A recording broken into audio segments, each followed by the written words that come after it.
नमस्कार मित्रांनो, जेव्हा आपल्या घरात एक लहान बाळ येणार असते तेव्हा संपूर्ण घरात आनंदाचे वातावरण असते.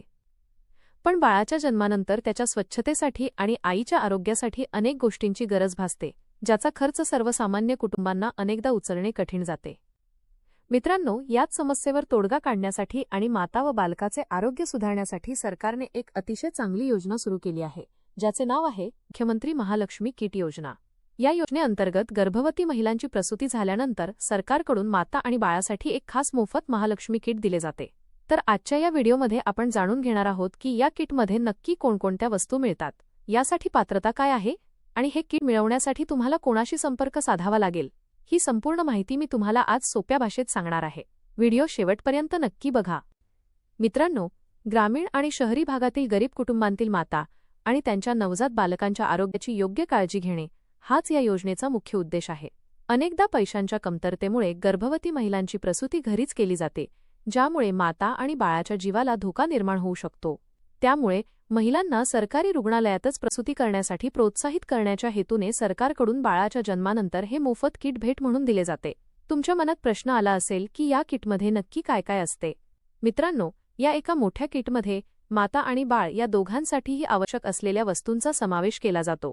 नवजात बाळासाठी सुती कपडे, उबदार कपडे, बाळाला गुंडाळण्यासाठी मऊ ब्लँकेट, रबर शीट, बाळाचे तेल, साबण, पावडर, मऊ टॉवेल आणि डायपर दिले जातात. बाळाच्या आईसाठी सॅनिटरी नॅपकिनचे पॅकेट, आंघोळीचा आणि कपडे धुण्याचा साबण, टॉवेल, उबदार शाल आणि सर्वात महत्त्वाचे म्हणजेच आईच्या चांगल्या आरोग्यासाठी पोषण आहार जसे की खारीक आणि बदाम दिले जातात. थोडक्यात सांगायचे तर सुरुवातीच्या काळात आवश्यक असलेल्या सर्व गरजू वस्तू या किटमध्ये मोफत दिल्या जातात. हे किट मिळवण्यासाठी सरकारने काही सोप्या अटी ठेवल्या आहेत. लाभार्थी महिला महाराष्ट्राची रहिवासी असली पाहिजे.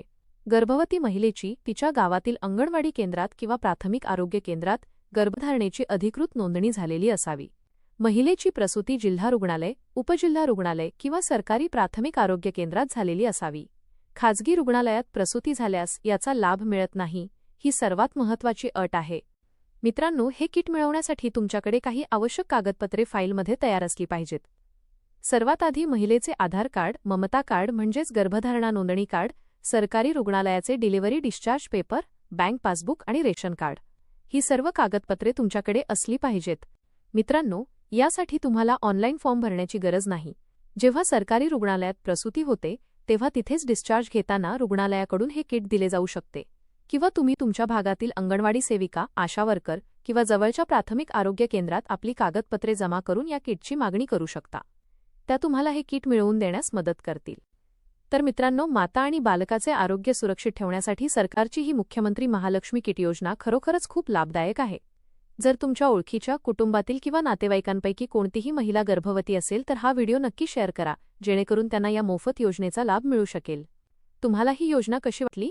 खाली कॉमेंट करून नक्की सांगा. माहिती आवडली असेल तर व्हिडिओला लाईक करा आणि अशाच नवीन सरकारी योजनांच्या अचूक माहितीसाठी आपल्या चॅनलला आत्ताच सबस्क्राईब करायला विसरू नका.